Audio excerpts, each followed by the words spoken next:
כן, ספר בעל שם טוב עמוד התפילה, אויס קל"ח. שמעתי בשם הבעל שם טוב ז"ל שאומר, מושל אדם שלא יצא לאכול בטוב ביוסר לדור מאכל הנערב לי. He gave a metaphor. He said, a man that has a tremendous desire for food, is very hungry, and there's a food that he specifically likes, and he wants to eat it. ואחר כך רואה, על מוקם גבוה מונח הדובר מאכל היושב בעינו, ואין יודע מגעס לשם. He sees that food that he likes on a high shelf that he can't reach. And so he says, I can't reach it, I can't eat, so at least I'll think as if I'm eating it. He says, this man, his thoughts are not helping him over here. Why? The more he thinks about the food, the more hungry he's going to become.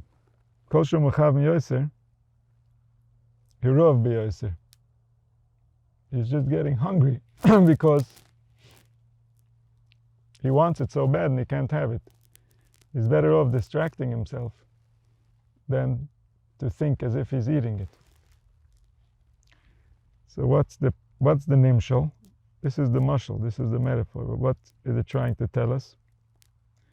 He says, people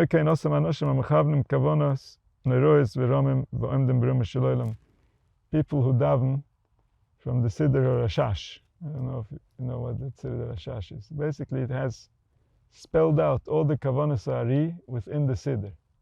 So you know which spheres are moving when you're saying the words. And so it says these people, they take that Siddur, or they take whatever intention that is beyond the level that they don't know, it's just technical words to them. They have no idea how does it mean in reality.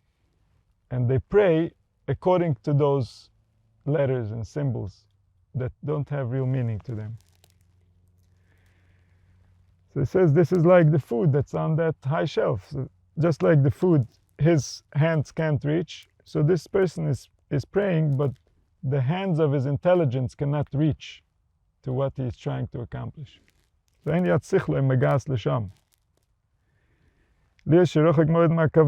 doesn't really understand what these things mean.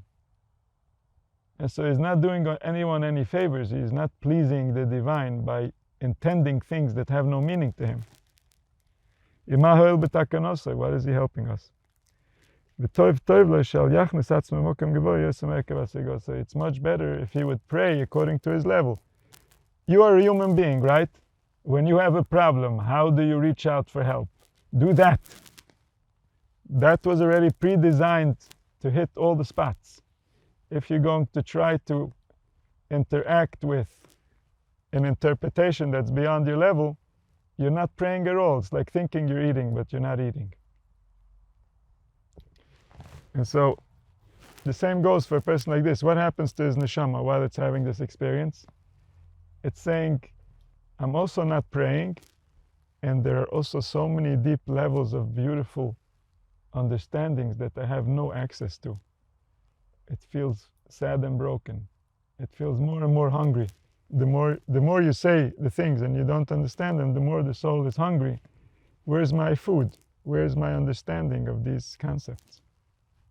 And so this is a general instruction. Here he's talking about prayer, but this is a general instruction for us to try to live in a way that's meaningful.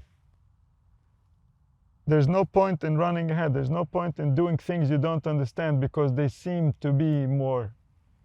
They seem to be is not enough. What does it mean to you when you're doing? What does it mean to you? How does a good person look to you in your heart? What is a good person? Can you be authentically good? The best way you know how to be good? Can you not let anything distract you from that good that you know is in your heart, and so you can be that good? It's okay if tomorrow you think good is different and then you're that good. But can you be authentically good according to how you interpret good? Or do you have some book, some story, some interpretation, some rabbi, someone who said, and therefore you're doing what you're doing?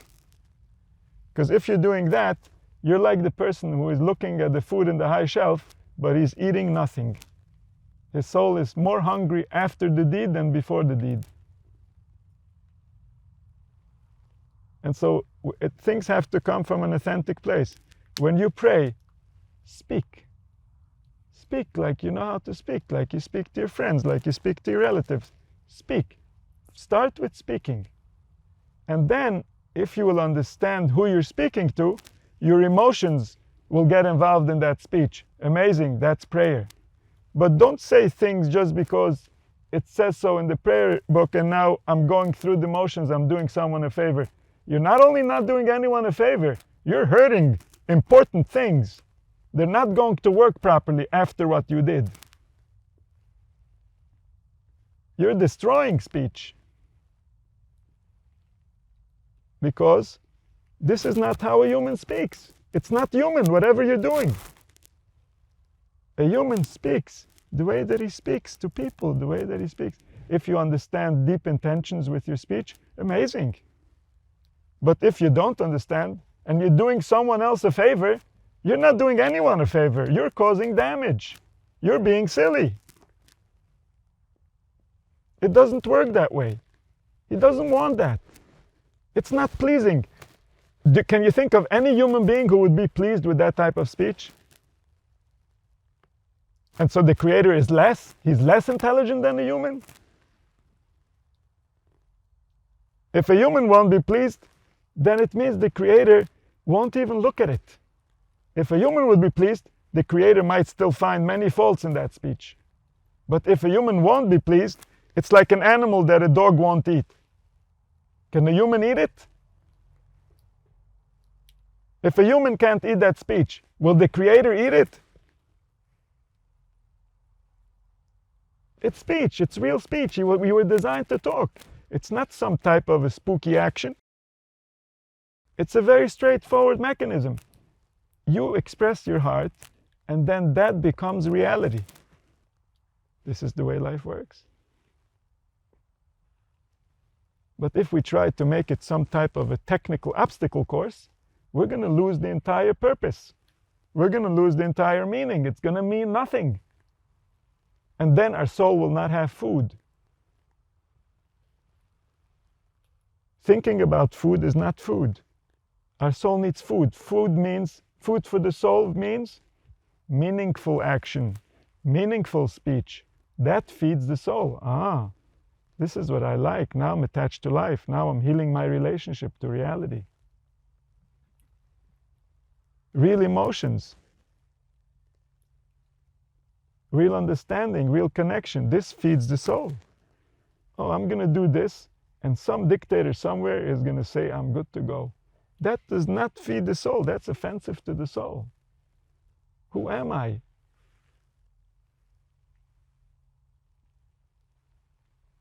And so we have the instructions, and the instructions do the same thing that life does. It says, are you going to be wise? These instructions are going to feed you. Your soul is going to be so pleased that you can do these meaningful actions and say this meaningful speech. And you can be a partner in the creation of the universe. You can help humanity establish a colony on their own planet. But if you will do it, then it will be meaningless. If you will not be wise, it's going to make you suffer. It's going to hurt you. It was designed for this. And what does the suffering say? Search for the meaning. There you will find relief. It was designed to heal you, but only if you know what it means. Don't offend your soul.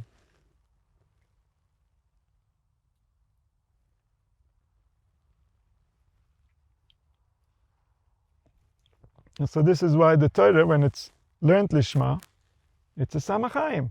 It heals. L'chol b'sorei marpe. Everything that's wrong with you, it's going to heal. But if the Torah is learned Shaloi Lishma, if it's not for the sake of wisdom, if it's for the sake of getting some type of protection from some type of an entity that doesn't really exist,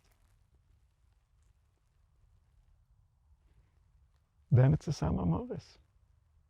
then it kills the soul. It kills the soul so properly that that person could live through his entire life and he won't even know that he's lost his soul. The Torah has special instructions for him so that he doesn't even wake up. He continuously keeps life alive while he is dead.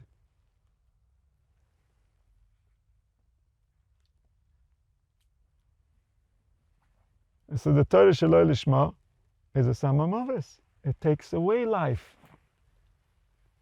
It's like a doctor that sees the patient is suffering and there's no chance to save him, to heal him. He puts the patient to sleep. He gives him an anesthetic just so that he doesn't feel the suffering. The Torah for such a person is a samamavis. Why? It feels bad for him. If he stays alive, he's going to continue struggling like a fish out of water. Put him to sleep. Let him raise another generation. Maybe the next generation will figure it out for him. That will liberate his soul. If any of his offspring are ever going to heal the relationship, it will liberate the soul of all the ancestors. They're all waiting to be liberated. So many generations that were in the depth of suffering, their relationship was destroyed. There was no way for them to hold on. And they're waiting for their great-grandchildren so that they can be liberated, so that they can have a purpose, so that their suffering can be justified. The good is going to justify all the suffering. The good in one human being will justify all the suffering, and we're going to have billions of human beings that are going to feel that good. It's the good that the Creator originally designed for humanity. It's the good that was there until Adam and Chava decided to take the side route. And that good awaits, that good will return, that good is our nature. Our soul will never be pleased with anything less, and that's the biggest blessing.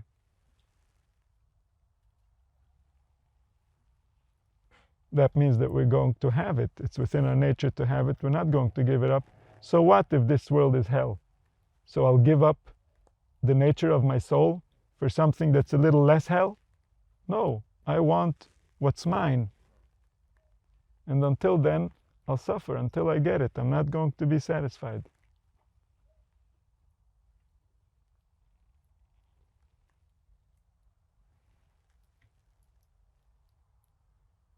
The higher the source of the soul, the higher the root of the soul, the more it suffers on this planet, being around this environment, these beliefs. We're all sharing the environment. We all have the same society. And so to the extent that the soul is more sensitive, it's much more difficult for it.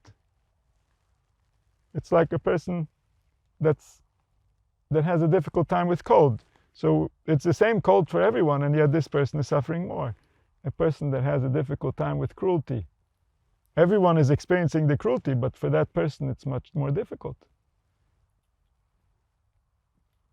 And being allergic to cruelty simply means your soul comes from a higher world, where there's no concept of cruelty because there's a deeper unity. And so what we're expected to do here, when the soul is embodied, what is it expected to do? Is to be an authentic soul. Don't pretend, don't give God gifts that are meaningless. The only gift you can give to God is to be you. That's why He made you. Don't try to appease Him and in the meantime not be you, because He won't be appeased. You won't confuse Him. He knows why He sent you here. And you have to access yourself. You have to open your heart in order for you to know why He sent you here. In order for you to feel what you were designed to feel. In order for you to help heal the grand relationship that humanity has with this planet, that humanity has with reality itself. The relationship that went sour since humanity learned how to imagine evil.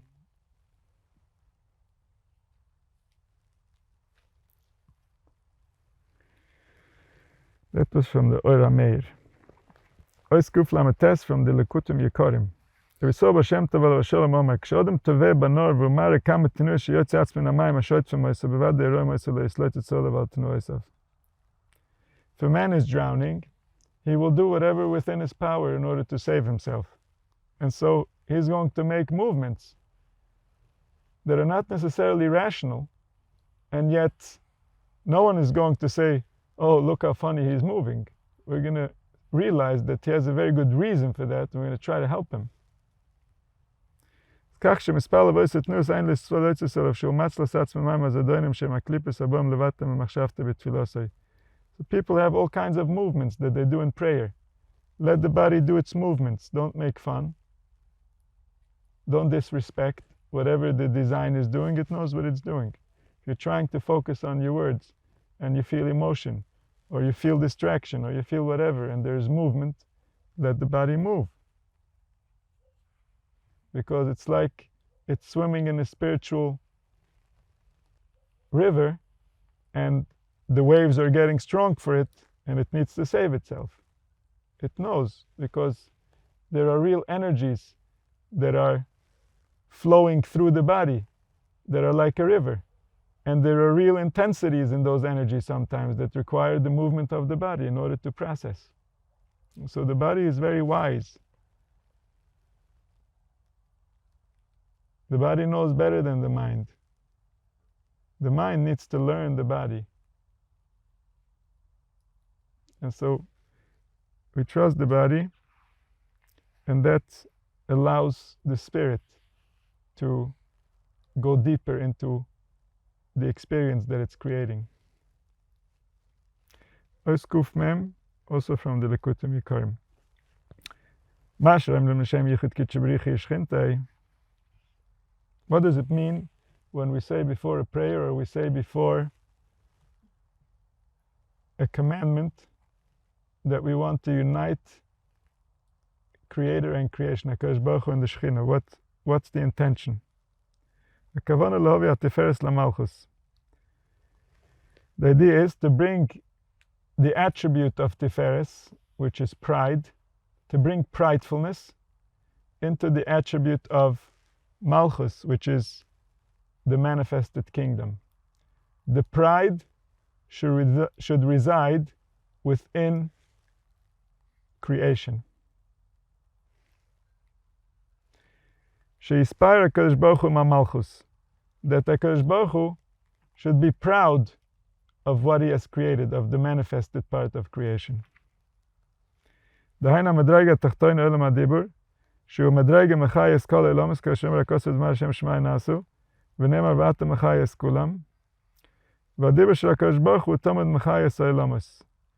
So he says, speech is the force with which all was created. This represents the Malchus.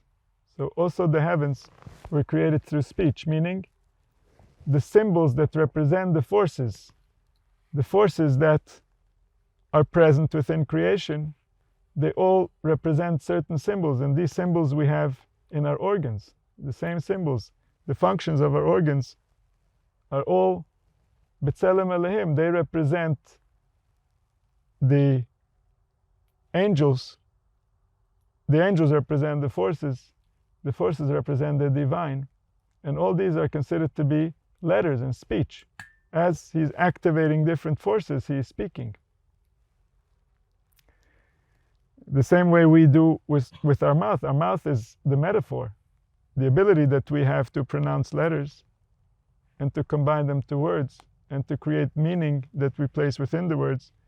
This is the metaphor for the vessels of creation, which is all the different forces and angels, and the light of the divine that reside within those vessels, that reveal the divine.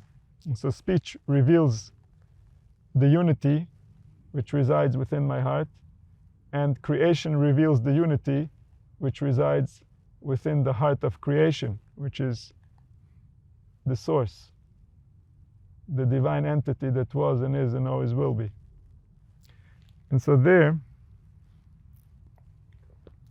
speech creates creation, and here, speech creates spirit. And so the speech is always giving life. Right now, Hashem is speaking me into existence, or else I wouldn't exist. My speech is a result of his speech. My speech is riding on his speech. But constantly there's movement in me. The cells are moving, the organs are moving, the functions are coming together. They're creating energy. This creation is his speech. With this energy that's created by his speech, I'm creating my speech. With my speech, you're creating the internal echo of my speech. And that's another speech. That's the speech of thought.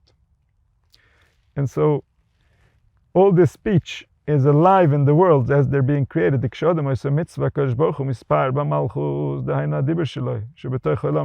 When a man tends to the relationship, the designer is proud of his design. Then finally, the cycle has been complete. The intention is being manifest. As long as no one tended to the relationship, where is the pride? It's not working. But when one tends to the relationship, then there is pride. I designed accurately. I didn't create a puppet. I created a human. He's not doing things because of technical instruction. He's doing things because his heart is alive. And so there, he brings the Malchus, he brings the Queen, he brings the Shechina back to HaKadosh Baruch Hu. The Shechina is leaning on us, on our intelligence, to heal the relationship she has with the Source. And now this person, by tending to relationship, he's healing the Shechina, he's helping her return, he's helping her unite. And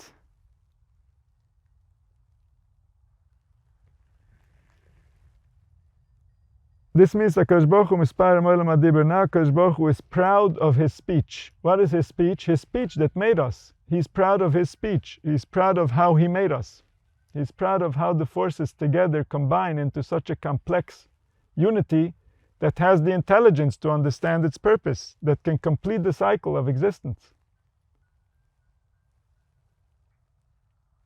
And that's called V'zeu Yichud K'shabrich Shechinta. That's what it means to unite Creator and creation, to unite HaKadosh Baruch Hu,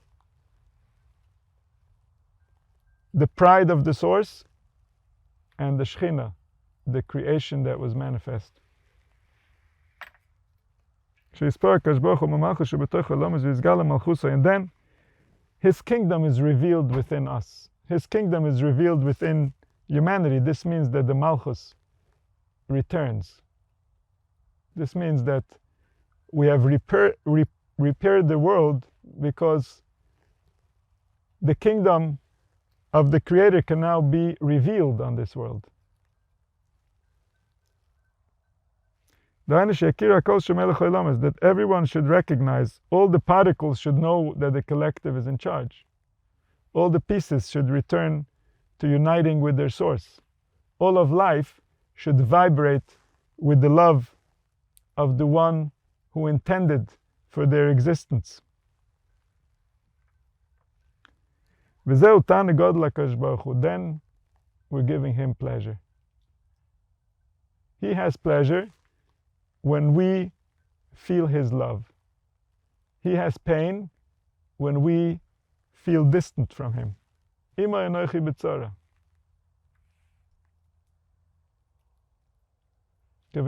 saying it on the divine, but we're not saying it on the essence of the divine, because the essence of the divine can never experience pain. We're saying it on the pride of the divine, which is the attribute with which he created this world. And so that will, that desire that he has for this world, that desire is in pain. And that desire is in the form of man, B'Tselem Elohim. That desire is in the same form that is represented by the metaphor of our bodies. And that desire experiences all the emotions that the human body can experience. That's why the human body was designed to experience these emotions, is so that we can learn about that desire. And so that desire is the representative. That's called the name. It's the representative of the one who designed. And so when we say that there is pain, we say that he suffers with us. It's not the essence that suffers. Chas v'shalom, this is not possible. But it's the desire, which we call Hashem, that is proud when we are accurate. He suffers, he receives less light when we are not accurate.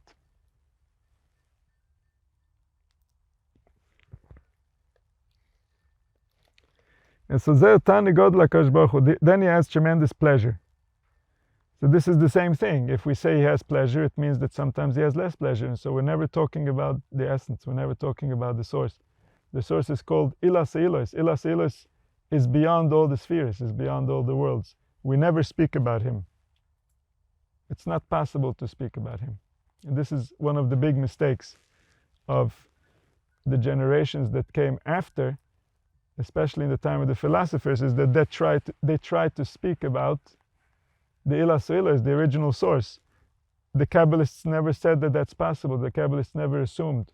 The Kabbalists always spoke about the name. The name is not the original source. The name is the relationship the original source has with humanity. And that name has a form, because that's how he wants to be known. And so therefore this is what he designed in order for us to have a relationship with him. And so when that name is proud, it's filled with light from the source, and this world is shining. And when that pride is empty because of our behaviors, then this world is fallen, and then we don't see the glory. We don't see the purpose. We don't understand why. But what we see instead, what holds the place of the glory, what holds the place of the beauty, of the aliveness of life, is pain. Pain stands in all those places where there should have been beauty, where there should have been aliveness, where there should have been life. All the places that are lacking are filled with pain. This is the nature of exile. And so when do the lights go on? When do all the attributes shine? Is when there's a revelation of the source, that he is proud of creation. This was my intention, my children. Finally, you are figuring me out. Then there will be no pain.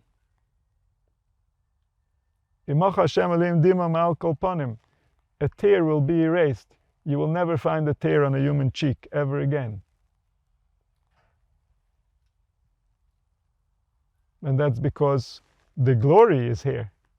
The truth has been revealed.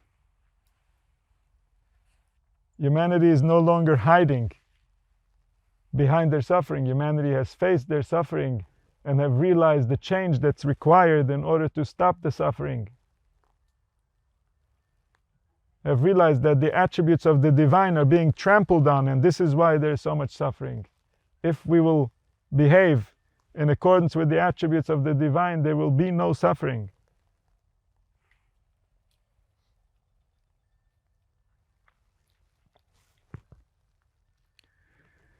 The Malchus is up to us. How's the Malchus doing? How's the relationship? You don't have to look far. We're responsible for it. How's it doing? How we're doing. If we understand things well, the Malchus is doing great. The Shekhinah is on a wonderful level. We don't understand what's going on, and life is chaos. The Shekhinah is in terrible, terrible shape, and she is crying. She cares about this. She has no distractions. She is everything that is. And she experiences everything that is. And she knows everything that is intimately and cares about it with all of her being.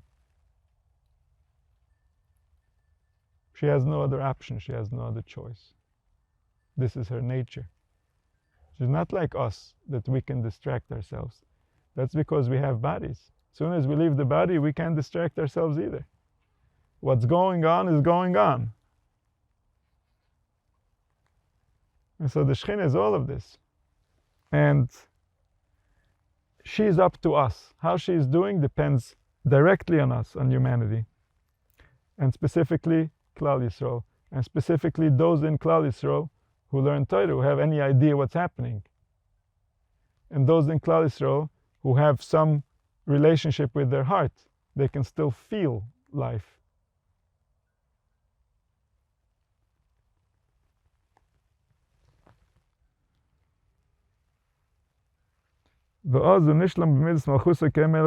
Only then is there Midas HaMalchus. The Midas HaMalchus is only revealed when there's a recognition of him. Otherwise, what's the kingdom over?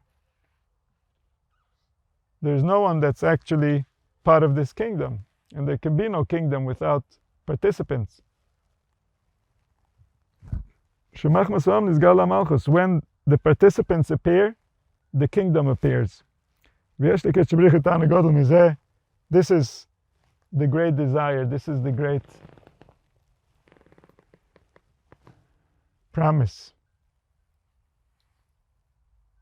that allows for all this to happen. This is the promise that kept people suffering throughout generations, knowing that we're going to create pleasure for the will that gives us life.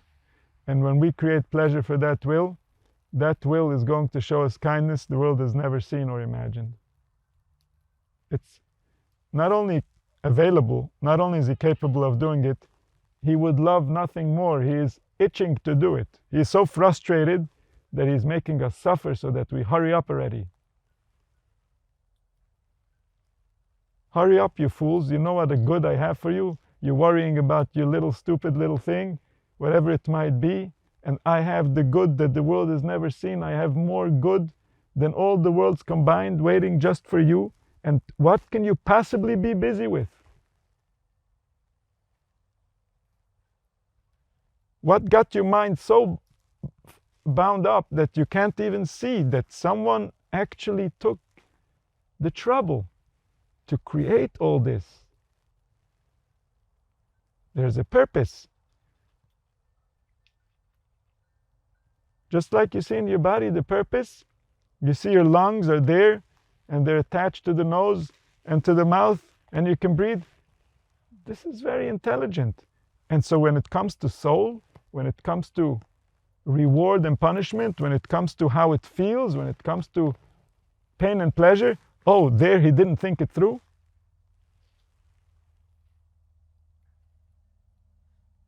We're going to come to realization that we were very stupid. Humanity is being very, very stupid.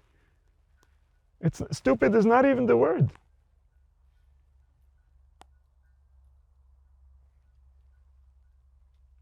Stupid doesn't describe how much good, how much tremendous intention was spent on making it perfect, times perfect, times perfect, and we are just bickering over nonsense. Absolute nonsense. Nonsense that has no context, has no meaning, has no purpose, is not going to affect tomorrow, is not going to affect yesterday. It's meaningless, it's nothing. It comes and it goes, it comes and it goes. Today he has, today she has. He has the money, she has the money, then it went there the money, then it said there the money, and then he took the money. And what did the world gain from all these transactions? Nothing. Absolutely nothing. Not only we didn't gain, we are worse off after than before. New technology, new technology. Humans are going to interfere with brains. This is the latest. It's not enough the air. It's not enough that we're moving around on unnatural speeds and that's become normal. It's not enough that our brains have access to information that is destroying the soul, destroying the cognition, the cognitive ability of the brain, destroying it. The attention span, the very core, the very root of what the soul has to interact with the body. Now we're going to also interfere with their brains. If that's not stupid, then what's stupid? And there's no laws, there's no one that's going to stand in its way. It's just going to happen. Why? Because it might make money. Who cares about what's good for humans, or if we're interfering with things that we definitely don't understand, or if we're destroying soul? It might make money. Oh, money.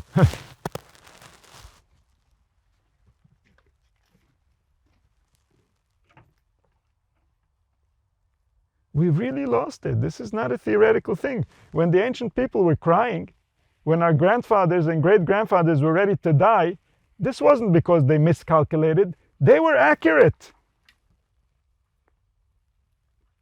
They understood what we're dealing with. These clowns today have no idea.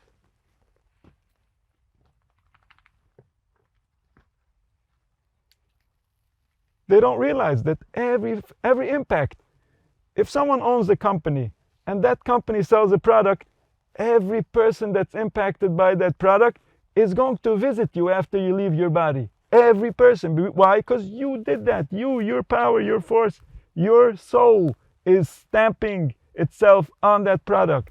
Everyone who suffered and everyone who gained. This is just the nature of life. Everything is real, everything is happening, everything is intertwined and interconnected. This is not some type of wild, wild west, everybody do what they want and it all works out. It doesn't work out. We've seen that by now. It doesn't just work out. It hurts. It gets broken. It gets frustrated. Then people fight when they're frustrated. Then there's war when people are frustrated. It has nothing to do with the issues. It has to do with what's going on in their bodies. How are they feeling with that relationship? And if there's frustration, they will find reasons to fight. When there's love, these reasons don't come up.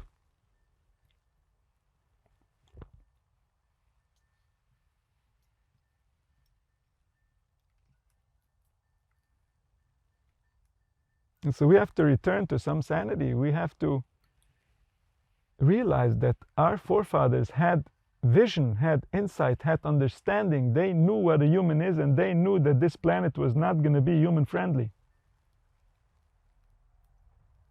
And they took every possible precaution to warn us and to tell us, and yet all these precautions didn't really avoid the problem. We still lost our way. We still forgot the meaning of what they gave us. And yet within that is buried our truth. Within that is buried our liberation. Within the wisdom that was handed over, there is a message that can save us from the same insanity that has separated us from our soul. They who still had soul, they gave us their soul. Like the Gemara says, Anoichi, Anoichi Hashem Elokecha, Anoichi, it stands for Ano Nafshi Kasvis Yehovis. HaKadosh Baruch Hu says, I'm giving you my soul. I want your soul to mirror my soul. You have the same soul as I do. You're a small soul, I'm the big soul. You're a small world, I'm the big world. I'm giving you the instructions of how I have my soul, so that you can have a soul that's like mine.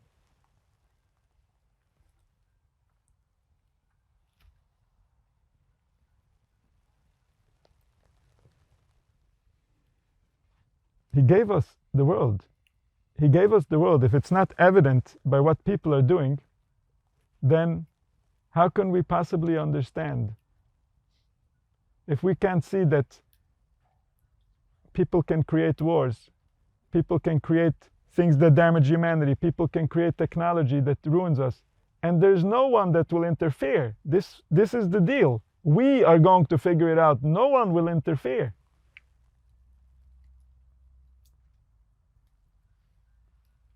This is evident. This is clear.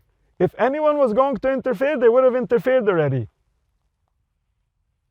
We are going to interfere.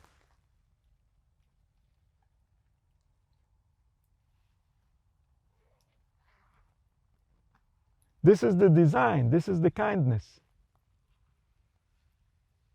The kindness is that he doesn't interfere.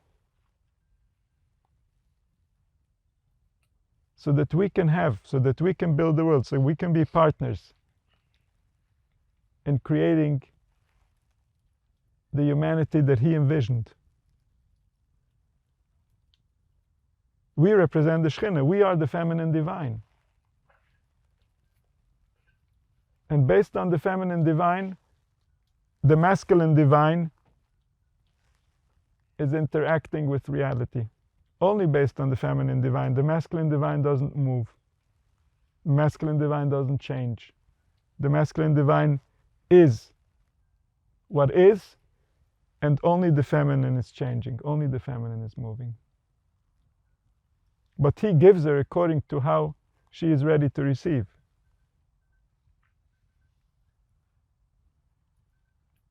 And we represent her. There's no one else that can represent her. She has nothing else other than what we get for her. We create the vessels in which she receives. And this is his greatest pleasure. This is what he is waiting for. This is why he went through all this trouble. This is why he's suffering through all our sufferings. For that moment when she turns to him, and then the intention is fulfilled. And this turns into a celebration of existence. The masculine divine and the feminine divine, when they are united, when there will be a yichud kitchevrich shchintai, this turns into a celebration of existence. This celebration is what all the righteous have leaned their hopes on. This celebration is what allowed them to suffer through and to remain loyal to the plan, to the truth, to the relationship with the one who designed all. And this celebration is what's going to justify everything that was wrong until then.